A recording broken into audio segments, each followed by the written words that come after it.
We are the ones who don't know what we're fighting for. Give us a gun and send us all off to war. We are the ones who grow up in violent homes. We are the ones who don't know what's right or wrong. I know. We are the ones. We are the ones. We are the ones who were born into war. We are the ones. We are the ones. We are the ones who just don't give a fuck no more. No more. We are the ones who don't know why we're losing score. Give them a badge so they can send us to the morgue. We are the ones who are scared to walk out the door. We are the ones who don't know what we're dying for. I know. We are the ones. We are the ones. We are the ones who were born into war. We are the ones. We are the ones. We are the ones who just don't give a fuck. No. We are the ones. We are the ones. We are the ones who were born into war. We are the ones. We are the ones. We are the ones who just don't give a fuck no more. No.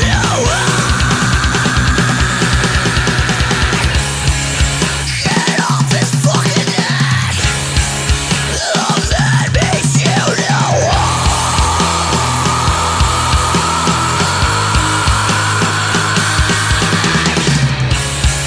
He can't fucking breathe. The man makes you no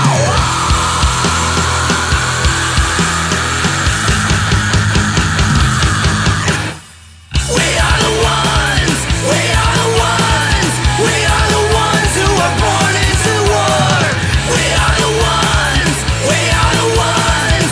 We are the ones who just don't give a fuck. No. We are the ones. We are the ones. We are the ones who were born into war. We are the ones. We are the ones. We are the ones who just don't give a fuck no more. No.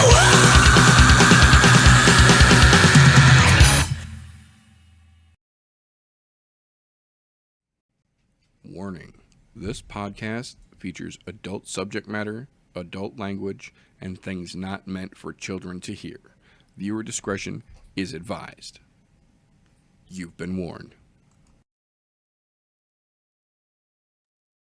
If it's Thursday, welcome, ladies and gentlemen, boys and girls, children of appropriate ages, to the latest episode of the I'm No Joe podcast, a show where every armchair quarterback can feel like Eddie Bravo. Today, as like most days, I have got a glorious panel here with me to break down all the shit talking and shenanigans, the fight announcements and fuckery that has trickled out the MMA pipeline since we saw you wonderful folks last. Before we get into all that wonderful wisdom, first and foremost, how you doing over there, gentlemen? Fucking exhausted, but welcome back to fucking October. Or Right. almost October. I feel that, man. Starting the new job's getting to me just a bit, but shit's been going good. I'm glad we got some fights to talk about this weekend, man. Hell yeah. I'm just ready for some fights to happen. Been kind of Yeah, deprived of them the past couple of weekends. Right. It's been a scarce pickings the last couple of weeks for damn sure. I am definitely glad to have at least some fights back this weekend. If they're not all winners, at least there's fights. I agree completely. So, with that being said, we are going to jump right in here, kick things off the way that we like to with a little bit of news and recent events, fight cancellations, fight confirmations, official rumor denials or confirmation, things of that nature, all the wonderful, relevant things in the MMA world we feel you folks need to be aware of. Ironically enough, even though we have been off for a week, so we haven't seen you fine folks in two, there really is not a whole lot of news in the MMA world, at least not worth talking about right now. There have been a couple of fight switcheroos that we'll talk about here real quick, but not as much as you would expect after 2 weeks off with no big major events going on. So the first one here, we will start with actually tying to this weekend. We don't have to go backwards. We're tying right in and going forwards this week. Starting this weekend down in Perth, the debut of one Bobby Knuckles. That's right, the Reaper himself is officially going to making his debut at the UFC analyst desk. Robert Whitaker will be in a suit and mic at the desk for the first time in his career this weekend down home in Perth. I am very curious to see how often and how much they let him talk in between fights, how often they cut to the desk now that there's somebody actually fairly relevant there this time. It could be interesting because normally it's just Anthony Smith and Kerry Bryant up there, and then every once in a while Dean Thomas or Alan Jouban. But it'd be nice to see, since they're going to fucking Australia, to have an actual Australian sitting on the fucking broadcast desk, see how they or the analyst desk, excuse me, see how often they give him a chance to actually shine. I'm here for it. We'll see how it does. Looking forward just a couple of weeks actually into October here, probably why TJ was all confused. We got a giant shakeup for our first big card in October, UFC Rio de Janeiro, October 11th. Just all kinds of shit happening, fights getting moved, fights getting canceled, people getting hurt, pulling out left and right. The first one we heard about was Ponzinibbio pulled out of the fight with Vicente Luque. And then they announced yesterday officially that Vicente Luque is staying on the card and Joel Alvarez is going to be stepping in to fight him down in Rio, which will still, in my opinion, be a fairly good fight. Still should be pretty entertaining. But the big one, the main shakeup, early this week, we found out that Rafael Fiziev has been injured and will need several months to recover. So he was officially out of the main event with Charles Oliveira. Lots of people threw their name in the hat. Charles Oliveira flat out told some, you're not getting this fight because this is the first time Oliveira has fought in Rio since 2002. He's been in Brazil as recently as 2014, but this is the first time in almost 20 years that Charles has gotten to fight in Rio, and he was not just going to take any fight, and I don't fucking blame him. It's the main event. First time at home in 20 years, you want to make sure it's the right fight. Well, we found out who that is. The gamer has officially stepped up. Mateusz Gamrot is officially up and taking over the main event spot against Charles Oliveira in Rio on October 11th. Probably not quite the same degree of a fight we were going to get with Fiziev, especially given the tear that he's been on lately, but Gamrot's been on a little bit of a fucking run, and he's a little bit slept on as well. Knowing what he's getting into in this situation could make it a very interesting main event down in Rio. We'll know a little bit more as we get a little bit closer to that and we get to see a little more video, a little more footage of both of them, but I still think it's going to be all right. I don't think it's going to ruin the event by any stretch of the imagination. I still think the Fiziev fight would have been a little bit bigger, but I still think there's some potential for this to be fun as well. That being said, the following week, Vancouver lost its half of its main event. Alex Hernandez, Fluffy, has officially gotten hurt and had to pull out. Again, he didn't disclose the exact nature of his location immediately, but the injury said to take at least a couple of months to heal as well. It turns out they're going to keep Rainier DeRitter in that main event here as well. And in to replace Fluffy steps Brandon Allen. So the Vancouver main event on October 18th is now Rainier DeRitter versus Brendan Allen. And that, without a shadow of a doubt, is not as good of a fight. I don't know who Brandon Allen had to give a backroom hand job to get this main event, but he gave somebody the old Hawk Tua to get this, because there is no fucking way he should have even been put on the prelims of this card, let alone stepping in to take the main event on short notice. I think the Dutch Knight's going to beat the fuck out of him, and I'm kind of excited to see it, given how cocky Brandon Allen has been lately in his mediocre performances. I hope the Dutch Knight humbles his ass just a little bit up in Vancouver, but we'll find out. Speaking of douchebags, Gable Stevenson just cannot stay out of the fucking spotlight recently. That it was announced this week that he will be main eventing Dirty Boxing number 4, October 30th, against a gentleman by the name of Billy Swanson with a record of 4-3, all 3 of those losses being consecutive leading into this fight. Billy Swanson has had his ass kicked in bare knuckle. He has had his ass kicked in Muay Thai, and he has had his ass kicked in kickboxing, aside from leaving MMA with a 4-3 record. Since he left MMA with a 4-3 record, those have been the last 3 of his matches in a row. Great matchmaking for Gable Stevenson to try and show that he's, elite level. They give him the fucking, 5-13 can in LFA, and then they're giving him a 4-3 dude on a 5-fight fucking losing streak, or 6-fight losing streak right now for a main event of Dirty Boxing. I don't know who is paying Gable Stevenson's way, but they are definitely trying to golden road his ass into the UFC, and I don't want to fucking see it. If they're going to bring his ass in, throw him to the fucking wolves right now, because I don't want to see another fucking Greg Hardy. We don't need to see another giant dude get to the UFC level and not know how to fucking fight. I don't give a shit what you were, where you came from. If you can't do basic fundamental MMA, you should not be at the UFC level, and they are trying to rocket too many people because they have names and not skills into that position lately. This is a great fucking example of that. So I don't see it happening, but am I going to be rooting for Billy fucking Swanson on October 30th? Let me tell you, I hope that redneck just lands the ultimate slobber knocker and puts that big dipshit down on the fucking canvas, but probably not, because good things don't happen in the MMA world lately. That being said, November 1st, UFC Apex, when they come back to Vegas, the main event has been completely switched up. It was originally Waldo Costa Cortez, however that Costa, whatever the fuck, Salsa Boy, versus Ante Delija, but they're not main eventing anymore. That fight is still on the card, but they are no longer the main event. Now, officially from the UFC, the main event of that Apex card will be Steve Garcia versus David Onama. I can't say that that's a bad move. It's just a little strange to see them make it so close to the actual day of the card. Definitely a better main event, in my opinion, here. Let the Walruses stay somewhere on the main card, or, close out the prelims. Let the dudes who are actually going to get in there swing and fucking bang hold the main event. I agree with that one, but, we'll see how that plays out. That being said, closing out the year, December 13th will officially be PFL Lyons from France, a double title fight headliner, neither of which really make a whole lot of fucking sense.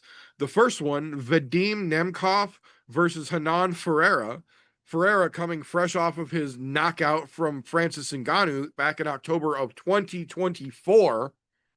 Off of that loss, somehow got himself a title fight against Vadim Nemkov for the heavyweight title on this December 13th card. The other one, the co-main event, is going to be Cyborg herself taking on Sarah Collins for the featherweight women's belt over there. Sarah Collins having 2 wins in a row, winning her a title shot somehow. PFL definitely starting to scrape the bottom of the barrel for damn sure, especially with rumors floating around now about Dakota Ditcheva wanting to get out of her contract with PFL to try and make it over to the UFC. We'll see how that plays out, because if that's the case, they'll find a fucking way to get Dakota out of her fucking contract. I can tell you that right now. Dana White has probably got lawyers foaming at the fucking mouth, ready to chew up any kind of fucking PFL contract and steal her away, but we'll see how that goes. speaking of seeing how that goes, now that we officially know that the UFC has signed their rights broadcast deal going forward with Paramount Plus, so starting in 2026, pay-per-views are dead. ESPN decided that now is as good a time as ever to raise the prices on all ESPN and ESPN Plus packages starting October 21st. The basic package is going to be going up $3 a month or $12 a year. The top end package is going up $16 a month or $38 a year, considering pay-per-views are literally only around for October, November, and December, and then they gone. There's not a whole lot of value going to be stuck with ESPN come January of 2026. And it sure as fuck does not justify that much of a price hike on an already dying platform. ESPN is starting to get desperate because now, this week, even PFL has been talking about their broadcast right deal comes up at the end of 2025. So starting in 2026 begins their 6-month window of negotiation for their broadcast rights deal. And they have made it very clear they don't intend to stay with ESPN any longer either. So ESPN is quite literally losing the vast majority of all of their combat sports coverage when the beginning of the year turns or shortly thereafter. Maybe hiking up your fucking prices right before the ship literally catches on the rocks ain't the greatest idea. But hey, I'm not a captain. My hand's not on the fucking wheel. Drive the boat however you like to, boo-boo. We'll just stand here on shore and watch. And when you crash, we'll stay. I told you so. That being said, last one I've got here. I say it every goddamn time, and I will continue to say it every goddamn time that I get the opportunity to.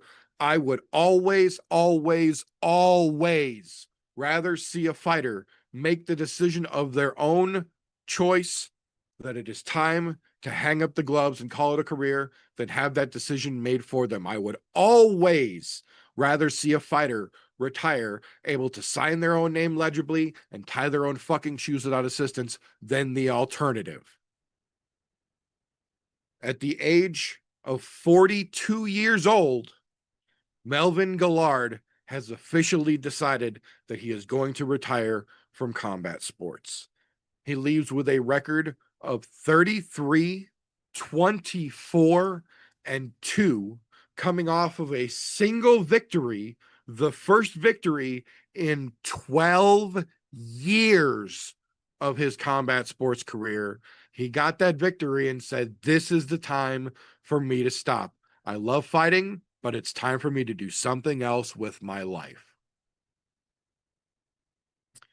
Couldn't think of a better reason. That man has held a historic rough skid in the world of combat sports. Good to see him get one back and recognize that that's the fucking moment to go out. And it kind of makes you think maybe over the last 11 years, he's just been looking for that one fucking W as his way to get out the door with a courteous bow instead of getting carried out on a fucking stretcher. Regardless of that, again, I would always rather see a fighter make the choice of their own free will that this is the time to quit than have that choice taken from them. So, Melvin Gillard, right off into the sunset with your head held high, because that man is a part of some of the biggest highlight reels in combat sports history over the last 20 years, undeniably. So, nice to see him going to the next chapter of his life and having the ability to do so. That being said, that is all I have got for news this week. Any of you gentlemen have anything that I might have missed?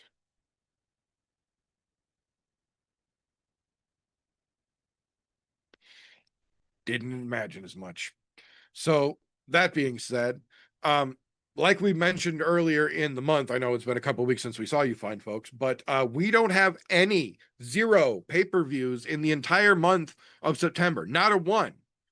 We've got one coming up in a couple weeks in October, but the entire month of September has no fucking pay-per-views, and we can't just be leaving my cohort hanging like that, because that means that there are no Saturday pregame shows, that there would be no casual corners, and that's just too goddamn long for a guy that I've got hooked on fights to be sitting with nothing to watch and talk about here. So we've decided that every week in September, damn it, we're bringing you guys our favorite little casual corner, and we're going to give you our favorite casual thoughts.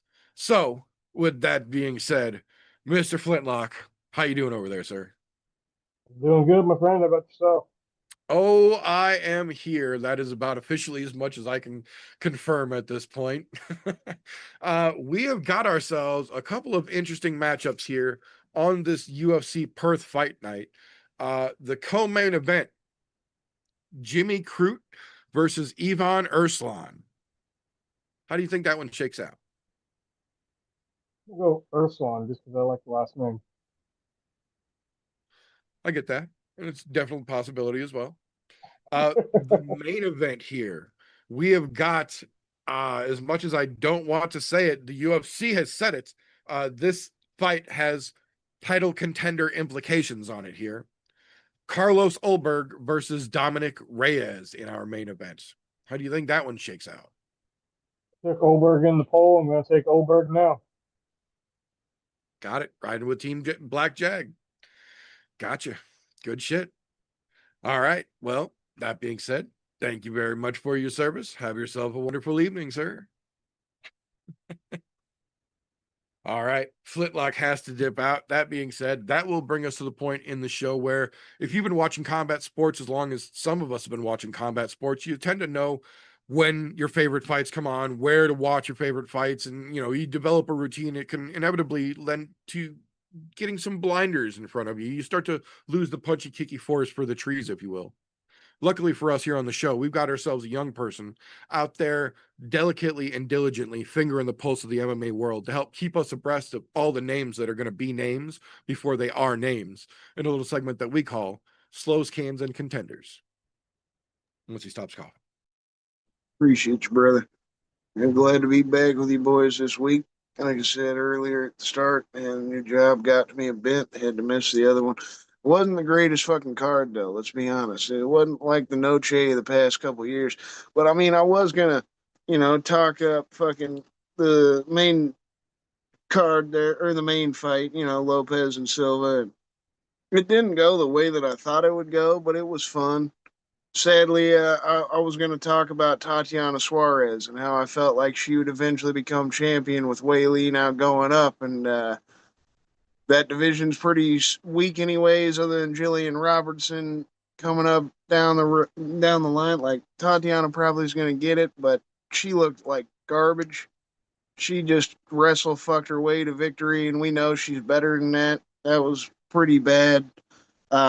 I was going to talk up Daniil Donchenko, the Ukrainian, and I'm glad as hell. He was one of the most exciting moments from that fight, like watching back the fights.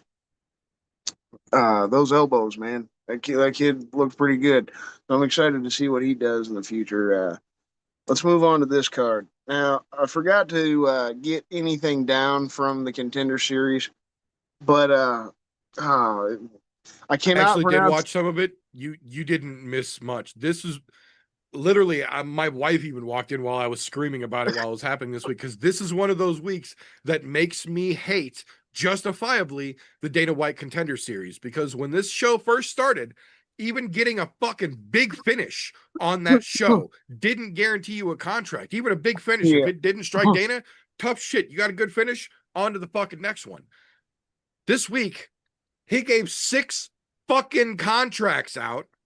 One of them to a fucking loser, 2 of them to people that went to boring fucking decisions on the Contender Series. Yeah. Well, that's one thing I wanted to mention. The past couple ladies' fights haven't been bad fights. It was slugfests. Like this week was fun to watch those ladies, but they didn't show that they have a ton of skill, a ton of talent. There's no standout. It was a great fight.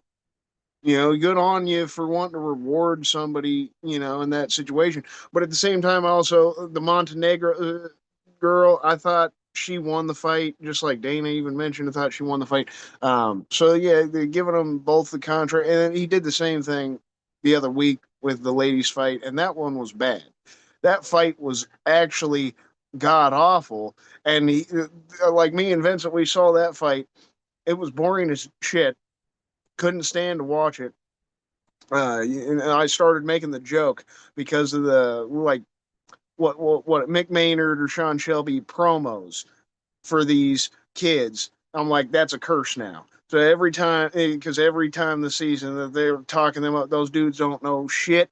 They don't know how to matchmake. Yeah, that's one of the jokes I was making because they hype these kids up and then they just shit the bed. They hyped up the girl from England, the long, tall, black girl, and she shat the bed. She looked god awful. She was getting her ass beat, and the girl that's beating her ass was just throwing haymakers, didn't show any technical ability, didn't show any skill. And they both get a contract. Dana jumps in the fucking octagon and shakes both of their hands. He's freaking out. Oh, this is one of the best ladies fights we've ever had on the Contender Series. I was like, well, okay, what the fuck's going on here? Like we were making that joke. I'm like, what the fuck was I missing? But then this week it was actually a good fight. Like the situation he's talking up last week, and then I think the girl that won, as she's walking out, he's done this a few times this year as well. He's gone.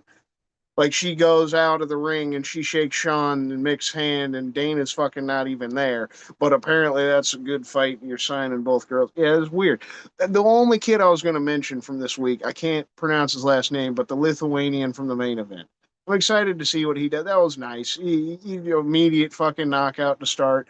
Uh, we'll see what he could do in middleweight. That right? That was about it. Other than that, the Javier Reyes kid, his knockout was more of an early stoppage. So yeah, that's the most that I can mention from there. But no, the kid's first name is Montes. I cannot pronounce the kid's last name. No, he's from Lithuania. But I liked him out of that. Yeah, it's been bad the past couple of weeks. So that's what I was going to mention. I hadn't remembered shit other than that one kid hadn't wrote anything down because it hasn't been the greatest. Uh, throw a lot in the trash this week, man. The dudes with the almost same name, Ivan Urslan and Ebo Aslan, throwing them both in the trash. Both guys have shown neither one of them are worth a damn at this point. You got Rodolfo Bellato, same thing. Kind of tried to flop his way to a DQ victory against Paul Craig in the last fight. The kid hasn't done much before that point. You got Petrovsky on this card. Andrei Petrovsky is literally just the definition of I'm going to try to get a takedown and hold a guy up on the ground. Just wrestle fucker. You got Rolando Bedoya, another guy that's complete can on this card. Who's he fighting? Who's he fighting? Oh, Jamie Malarkey. I like Malarkey. Malarkey's not great, but he's one of those guys. He's kind of a dog. I think he is a hometown guy. He's an Australian. And Jamie Malarkey's kind of one of those badass fighters. He gets into a scrap. So we're not saying Malarkey's a contender. I'm just saying I hope he whoops Bedoya's ass because I think Bedoya's a can. You got to put Jimmy Crute there. I know he just got his first win in like 5 years in his last fight. And good on him, man. He got a first round submission, but I still don't think there's much to him. I know he's still young, but the kid's been pretty rough around every edge since he got into the UFC. And once he starts fighting some guys with any sort of capabilities again, it's going to be really difficult for him. So, Tafa brothers. I got to say the Tafa brothers. And I don't want to say the Tafa brothers. Both of them have won every fight by knockout. But especially just here lately, it's been rough for the both of them. They've been losing fights that they shouldn't be losing. Um, Hopefully they look decent on this card. I know they're throwing them both on. No, I don't think they're both on the main card. One of them's on the main card, right? One But of them they're got both canceled. on the same card. One of them got canceled. Hang on. Oh shit! Well, there you go. Yeah, Good Justin's the only one. Juniors has got canceled. old. Okay, so That's what it was. Juniors got canceled. Justin's still on, but he's on the prelims. all right, so I threw Ebo Aslan in the trash. I guess we won't be seeing They have him Aslan. on the We're just main gonna card see now. Urslan. But okay, so I'm excited for Louis Sutherland though. I'll switch it since Justin Taffa, the Louis Sutherland fight's still on. I gotta throw the Taffa brothers in the trash, like I'd mentioned. So Louis Sutherland's going to be one of my contenders. Not that I've seen a ton of what he's done, just the 8 knockouts of the 10 wins. I wrote down this tidbit in my notes. He was 1-2 before his 4-fight winning streak. Like he's won 4 fights, in a row here, but he had a little rough go of it before that. And this is his UFC debut, but we need some excitement at heavyweight.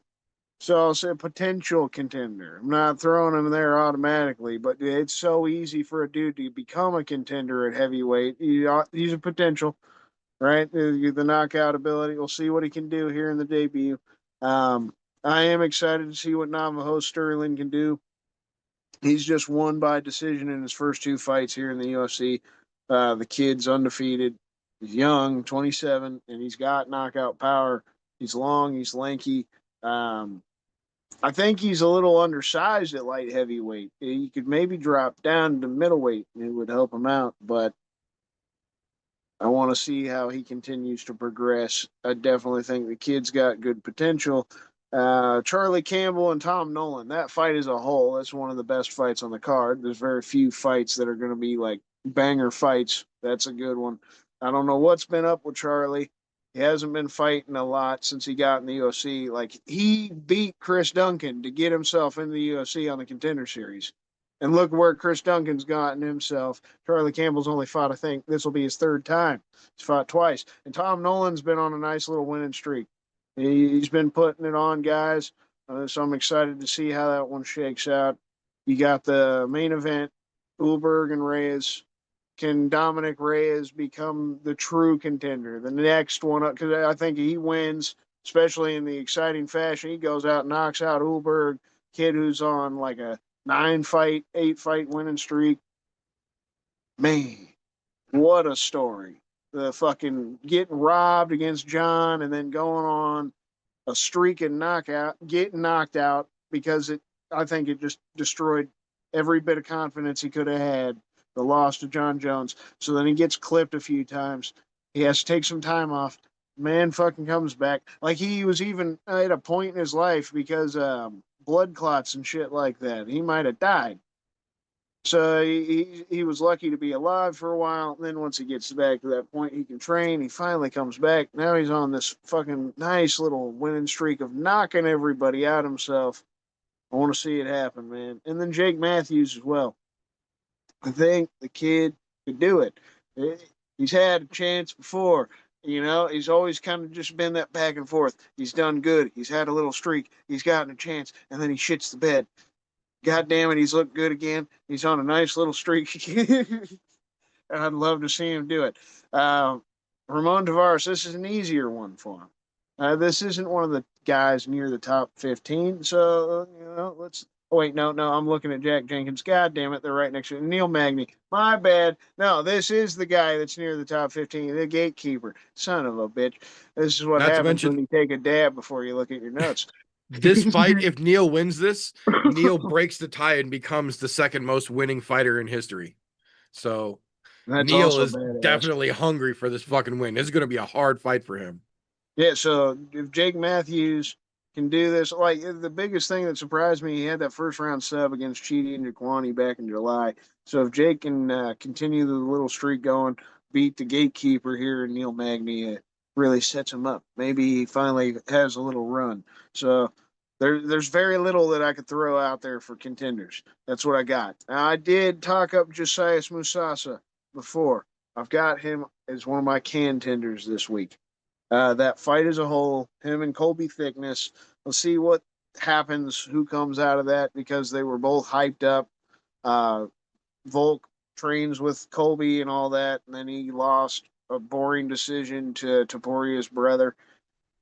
Musasa, he looked really good on the Contender Series. That kid's got a lot of knockout power, and you'd love to see, that kind of a story. It was the same with Thimba Garimbo. That story of a kid from Africa is the same with Francis. Making the dreams come true, becoming a fighter and being really talented. The kid's still really talented. He's 26, but losing to that can in Carlos Vera, he's he's got a hopefully he's worked on the ground game. That's the biggest thing. The kid is a striker, right? And he was still young, so a guy that had any amount of jujitsu got him, and it looked really bad. I want to see the kid show some improvement here. We'll see how that one goes. So that fight is a contender for me, and then we got the ladies' fight, a contender: Loma Luke Boomy versus Alexia Tainara. Tainara beat the shit out of Molly McCann and subbed her real quick. That didn't impress me much. You know, Molly was where she was, and she was just exciting sometimes. Like she was able to have some exciting moments against other cans, um, especially in England, and have that crowd behind her. She was a good personality more than anything. And I put Roman Tavares on there. Like I think that kid. That's where I fucked up earlier, trying to say Jake Matthews is fighting Tavares. No, Tavares is fighting Jack Jenkins. Jack Jenkins is the one that's been rough since he got in the UFC, and he's got the hometown crowd behind him.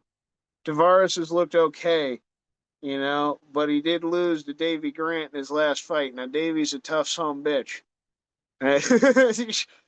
So maybe he could get a pass. And at the same time, the kid had gotten shot at before that fight against Davy. Like he almost got killed in a drive-by, and then he fights Davy Grant. That's not an easy fight. Maybe he gets a pass. The kid's got a lot of finishing potential, some knockout power. We'll see if he can bounce back, but that's the best that I can do. We've got some shit that's on the fence, and we'll see how it goes. A lot of trash in the very few shining lights here on this card. You definitely got a lot of people from New Zealand and Australia, so I'm sure the fans will be happy and the crowd will be nice. So at least it's not an Apex card. So watching it will have a good vibe. I've got to work all fucking day Saturday, so I'll probably miss the fights unless they're late night, and then I'll get to watch the rest of them with you boys. But you know, it's gonna be what it is. We get some fights. And that crowd's gonna be badass. Hopefully, we get some finishes. That's the best way that I can swing it. Sure, at least for the most part, you boys agree.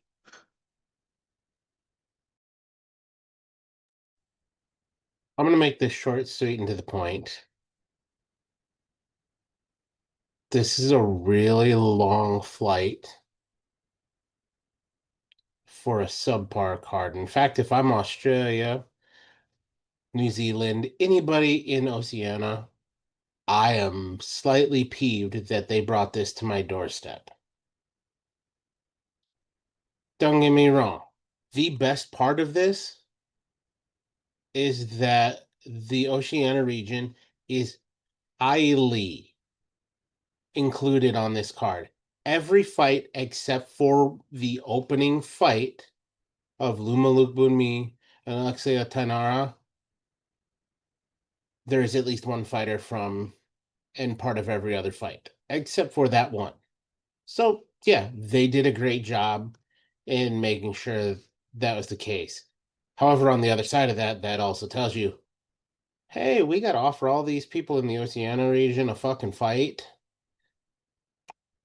Let's just do it in their backyard so we can guarantee they'll say yes and fill another fucking bullshit card for us. I've said it before. I will say it again. I am sick of these fucking fluff cards. Look, this is like porn. Nobody wants to watch the fluffer. Nobody cares the fluffer's job to get the dude hard before the fucking event. Nobody cares about the fluffer. This is the goddamn fluffer. What they tuned in for was to see you wink with the brown eye. Guess what? This ain't the wink we're looking for. This is an absolute mockery of the UFC. To be fair, there are a few fights that are decent on here. I'm not going to say they're great, but I'll say they're decent. I'm highly excited about seeing Carlos Solberg and Dominic Reyes because Dominic Reyes seems to kind of have his shit back together. And that's fucking fantastic for the light heavyweight division because at one point he was one scary motherfucker and he seems to have gotten himself back on track. And to be honest, Carlos Solberg, he's been putting the lights out on a lot of people. Even though I haven't been the biggest fan of him, he does come out of that city kickboxing gym. I think they still overhyped him, but he's holding up to the wear and tear. But now he's going to get a crafty veteran who's got himself back together. This is by far the best fight on the entire fucking card, period, in my opinion. Or at least with the right ramifications. Do I think it's title implications? Absolutely fucking not. They might say it, but I don't think it is. What I do think it is somebody getting that shot at like the number 1, number 2 spot, and then there being title implications. But that's just my opinion. I'm not the guy who makes the fucking choices here. I want to find something nice to say about this, but I really can't. This card as a whole, yeah, there's a lot of known names on there. But a lot of those known names are not known because they're fucking fantastic to watch.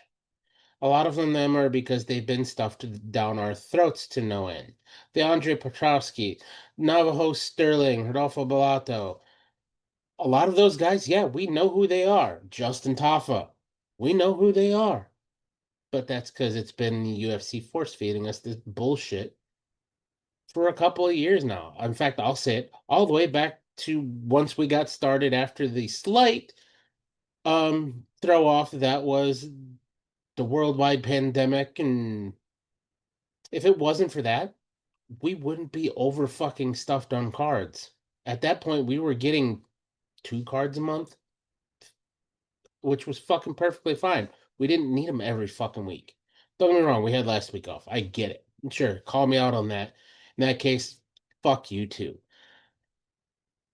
It's just too much bullshit. How about let's thin the herd, or hear me out. Let's offer all these guys fights, but let's not make it fucking fight night cards. Throw some fights in the middle of the week. I said it before. You want people to catch on to that Contender Series? Put some of these fights as the main event on the Contender Series, so that way people have a reason to tune in. Because you can put Justin Taffa and Louis Sutherland as a main event on a card like that, and that makes sense. Because those guys are already known and sitting there. Fuck, you can put Jake Matthews on there with Neil Magny. Neil Magny's long in the tooth. Jake Matthews, well, Celtic Kid really isn't fucking Celtic. He's fucking Australian. Either way, doesn't fucking matter. I'm just saying, there's got to be a point where we let a bunch of what I will call on this card. There's definitely some trash here. But for the most part, these are all contenders. And I say contenders because most of them will never see the top 5. Most of them will never get a shot at a title. Most of them will never make it themselves known enough to have a bankroll to not have to go get a job at a grocery store when they're done fucking fighting.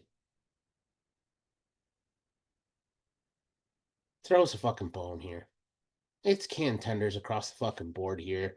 There's a couple standouts. I'm not going to mention them because I don't fucking care at this point anymore. I'm sick of the bullshit. Give me a card that I want to talk about.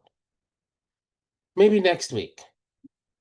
Or was it 2 weeks from now? Whatever the fucking case is. Oh, that's right. We have next week off. Again, fuck you, UFC.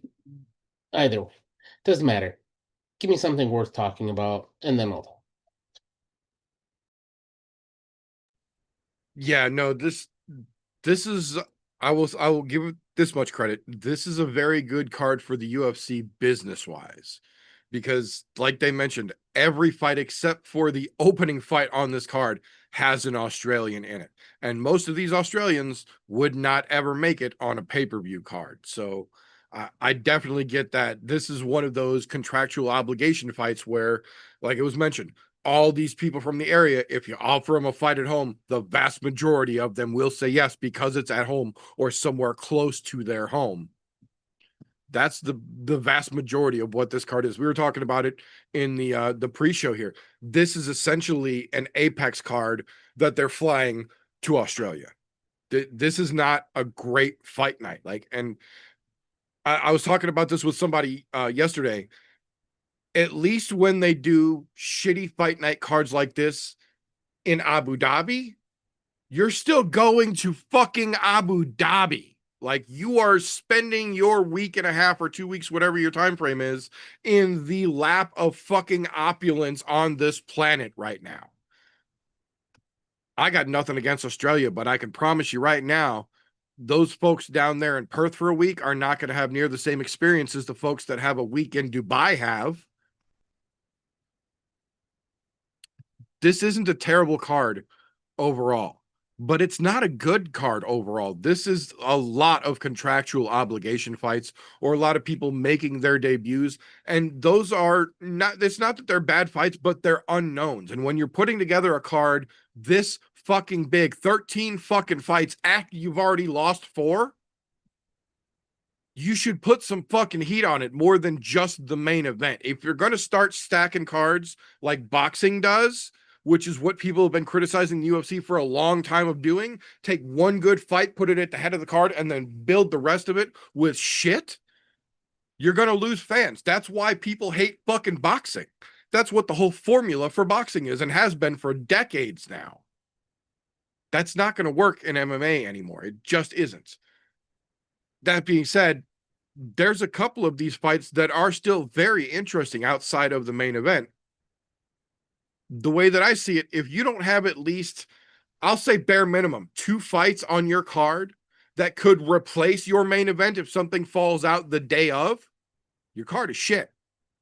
I get that there are contractual obligations. There's, 1,400 fucking fighters on the UFC roster or whatever Dana said it is now, and that they've got to offer every one of those fighters 3 fucking fights a year, bare minimum. I've said it before, and I will say it again. There's a simple way to fix this fucking problem. Make Facebook prelims great again. There used to be literally a third to a half of all UFC fights never got a fucking TV camera pointed at them because they never got broadcast. They got put on Facebook for you to watch. For years, we were watching Facebook UFC prelims. And then when the main card would start, you flip your fucking TV on and you watch it on the TV. That's fucking perfect for shit like this. There's 8 of these goddamn fights, 9 of these fights easily that would be perfect Facebook prelims. And you'd get 3 million fucking people in Australia losing their fucking mind watching this shit on Facebook. And then you got your big names on the main card. You put it over on fucking ESPN Plus. Then you get your subscribership over there. In the meanwhile, we got to sit through what's inevitably going to be like a 6.5 to 7 hour long, potentially 13 fights of snooze fests. Like, there is a genuine potential that every fight on this card could be a boring wrestle fuck, including the main event. It's slimmer in the main event, I will grant you, but there is a legitimate chance that every single fucking fight on this card becomes a wrestling match that turns 15 minutes into, oh my God, are we still in the same fucking fight? And it happens all the goddamn time. There's a reason that I don't make YouTube shorts about every fucking fight that happens throughout the course of the weekend. Because I'll tell you right now, I probably watch 75 to 100 fights every fucking weekend throughout all the shit that I take in. I'm not making videos for all that shit. But if there's a finish and it's a finish worth talking about, I make a video for it every fucking weekend. And you can find it here on the I'm No Joe YouTube channel's shorts tab. That way you don't have to watch all the crazy shit that goes on. I'm predicting right now, I don't think I'm going to be making a whole lot of videos for this fucking card. I will say there are 3 fights that I can see potential for a good finish in, and the rest of these I am genuinely suspicious might end up being a fucking decision. This could be a very, very, very long and arduous watch on Saturday. There could still be a couple of fun moments in there, but the way that they have built this card and the way they have been building fight night cards in general for a while now, getting progressively worse about it, there's a lot of potential for fucking snoozing on this card, and not from the fighters, from the fans.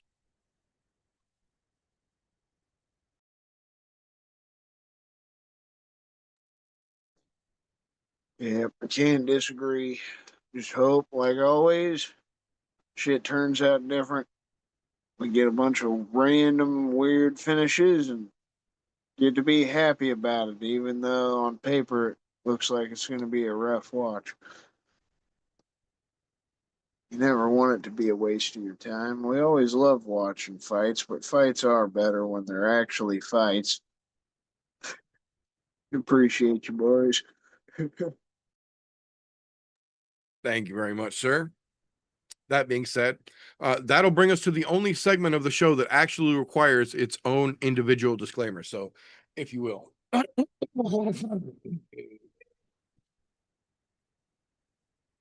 Tapology.com does not in any way, shape, or form support, sponsor, or endorse the I'm No Joe podcast. Yet. That being said, Tapology does give you the option to go onto their website, make yourself a free account, and make fantasy style MMA picks like we do here on the show. They even let you make groups on there, so we made one. It's called I'm No Bookie, all one word, or Group 965, however you need to find it. The group is open to the public. You are welcome and encouraged. Make yourself an account, join the group, and then let us know who you are, and we will hold your picks accountable with our picks in the segment that we call Tapology with TJ. All right. Let's get right down to the nitty-gritty. I'm over this week. I'm over the last fight week too. So we're gonna start there. I'll say it. I absolutely shit the bed, stepped on my dick, rolled over it with the steamroller.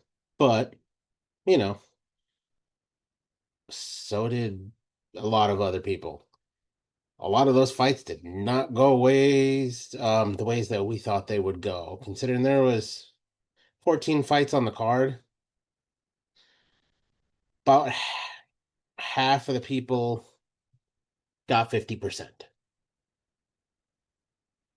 Vindog took home his first W in quite some time. Pretty stoked on that. 9 of 14 correct. Don't know how the fuck he managed to pick those ones correct, but hey, to each their own. Congratulations. Tip of the cap where the tip of the cap is due. Now, I bet you're wondering, where does that put us with the fall fuckery Grand Prix that we've got going on? So we're gonna give that to you real quick, fast, and in a hurry. Because of my fuckery and throwing it, I let two people skip line on me. They're not much ahead of me, so I can pull out this week. Not a big deal. Actually, what you're going to find interesting here is Christian has the fucking lead right now at 1450. Donna is at 1445, 5 points off the lead. And in the 3 spot, Vinny and myself tied with 1395. 55 fucking points off the lead. It's crazy. I don't think we're going to see that again for a long time, having exact points in there. Don sitting in the 4th spot, and the meter, because he's fucking spaced the whole goddamn week, still sitting in that bottom spot. He's only 410 points off the lead. So I mean, there's a few fight nights left, and what, two pay-per-views before we're done here. So you're looking at 5 events. He can make up 500 points in 5 events, but that also means some other people need to shit the bed a lot for that to I'll happen. say Don steps on his dick real good a couple more times, and I can get out of last place. There's still a chance. That's it. With all that being said, there, let's jump over to some of the wonderful world of goddamn odds. For the most part, a large portion of this card is coin flips. We're going back over to the old tried and true Bet MGM here. I'm just going to hit the highlights of a few of them. And by a few of them, I mean a very few, because a lot of them are coin flips at 100 and something both ways. We'll hit a couple here that are around the 200 marks. One being Navajo Sterling and Adolfo Bellato. Got Sterling coming as a minus 200 favorite, Bellato coming in as a plus 200 underdog. I can kind of get that, but I also think they're giving Sterling quite a bit more credit than he's deserving at this point. But I'm not the bookie in this case. The other one that I wanted to talk about that was in the 200s here is going to be Luana Carolina Michelle Montague. Got Luana sitting as a plus 200 underdog and Michelle sitting as a minus 250 favorite. Then also the one fight on the card that does not have anybody from Oceania on it. Lumaluk me and Alexia Tainara. They've got Tayanara coming in as a minus 235 favorite over a plus 190 in Luke Bunmi. I'm gonna go ahead and say it. I think this should be way more of a coin flip than what it is. I don't think Alexia is that great. Just because you managed to off Molly McCann doesn't make you a great fighter. That's like saying because I shot a squirrel with my BB gun makes me a great hunter. It doesn't matter. No. And I live in a city that's overrun by fucking squirrels, so we'll put it that way. There's one other one that's close to the 200s here, so actually no, that one's not even close enough. I'm not gonna bother. We're gonna move right on here. There is gonna be one the widest odds, or actually one more that we're gonna cover here, and that's Jack Jenkins and Ramon Tavares. Jack Jenkins sitting as a minus 300 favorite over Tavares as a plus 240 underdog. Okay, that is what it is. Here's the real kicker for you. This was talked about earlier here, and that's Jake Matthews and Neil Magny. Um, Neil Magny's knocking on the door of a fucking record. Jake Matthews may possibly have had his shit come back together a little bit. We don't know. But they're giving Jake Matthews a heavy fucking nod here at a minus 425 favorite over a plus 325 underdog in Neil Magny. Now, do I think it's a little wider than it should be? Most definitely. But am I going to say no to that? No, because Jake Matthews is also at home. I get it. But that is also the widest fucking odds on the card. So if you're looking to make bets this week, don't expect to make a lot of money unless you're willing to bet the fucking house.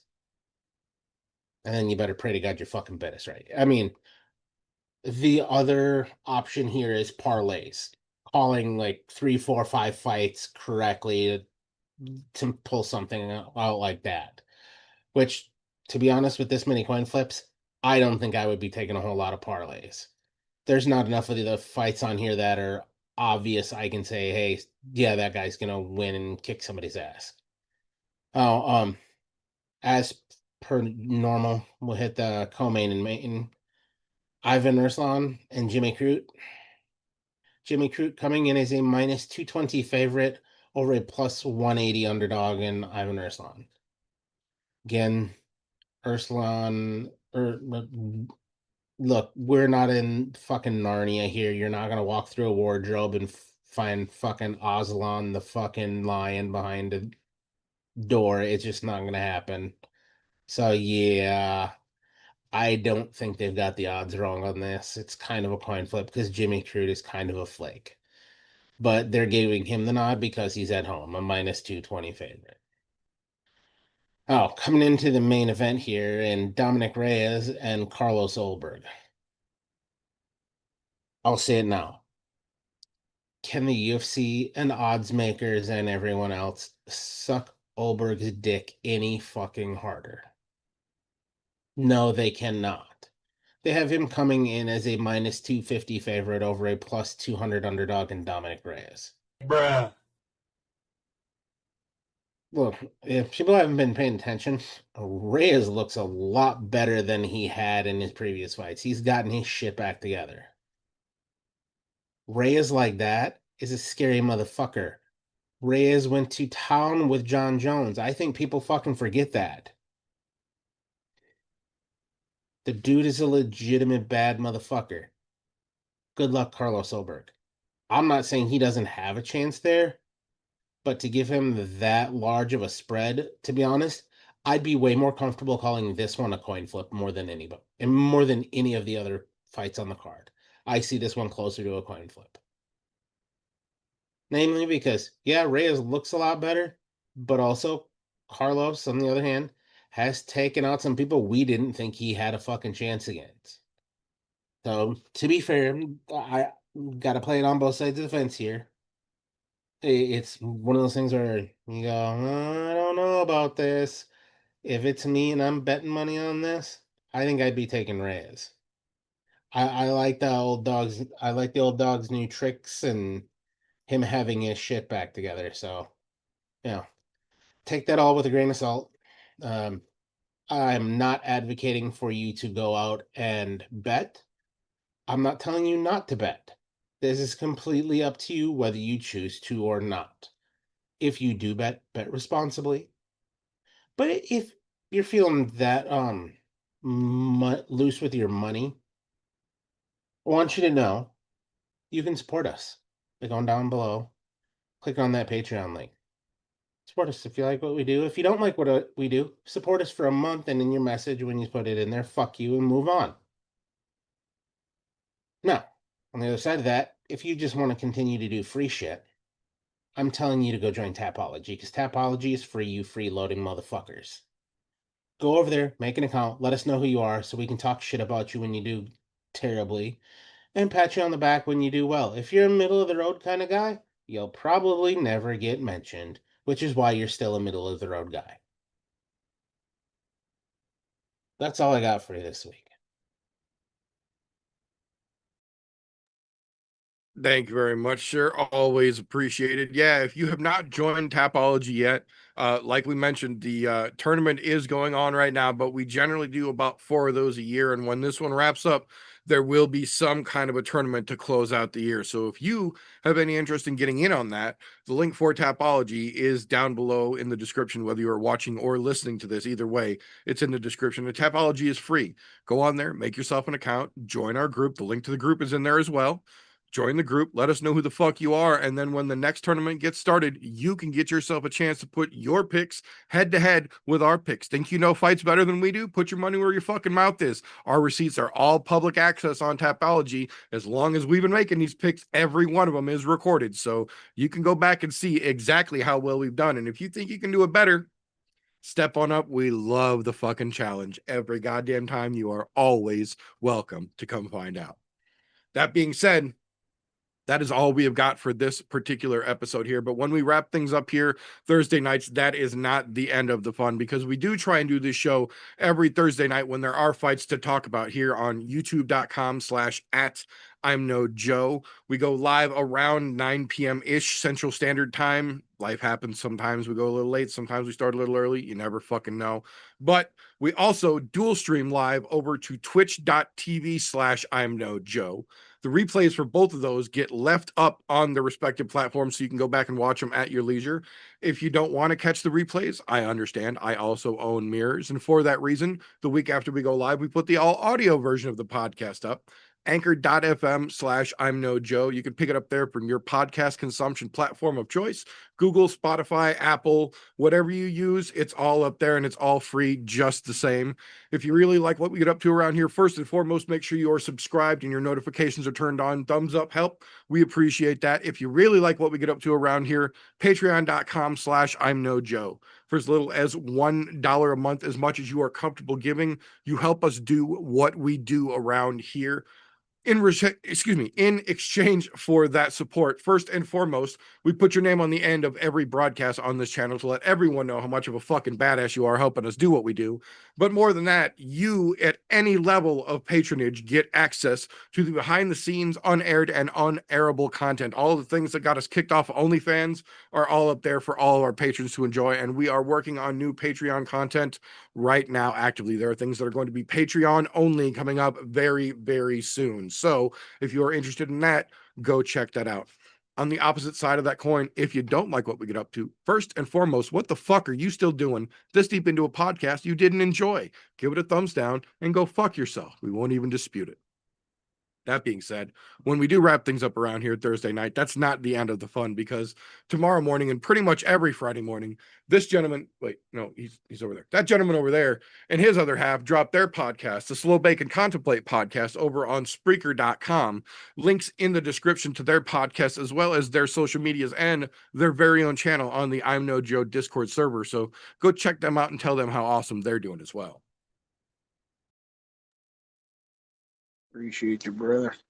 Fun normally never fucking stops. He takes some time off from time and time again, but the brother Golf T Vapes has his own YouTube channel as well. Every Wednesday night around the same time when we do this show, it's like a prelude to Thursdays. you're into the vapes, you ever want to learn some mixes or recipes with that kind of thing, tune into the Foggy Fairway on Wednesday nights. All the brothers' links should be down in the description as well. Give him some love and support. Oh, sir, and he is right. I am on a hiatus currently. I'll probably be back sometime after October. Probably. Anyhow, now, because we do have the next week off, little birdie told me that meter does many things. So if you want to find out each of the every wonderful things that the meter does do, go down below. Linktree / the meter does many things. Linktree / I know Joe. Doesn't matter which one you use. It'll take you to each and every one of those things that he does do. There's new and live stuff coming all the time. Now, if you didn't catch the live reference there, that's because you're listening to the all audio version. If you were watching either the replay or live, you would have caught the live reference. That's air quotes for those of you that are just listening. Wink, wink.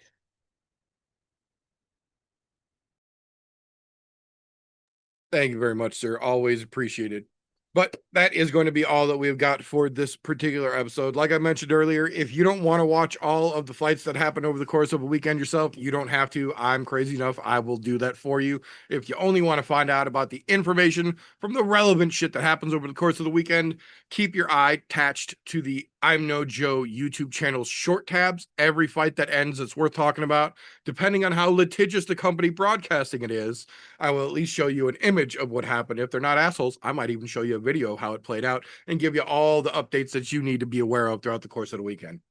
That being said, we will catch you here again in 2 weeks if you are watching, 3 weeks if you are listening, but we will see you back around here on this one in just a little while. But until next time, don't let ignorance stop you. You can root for anything.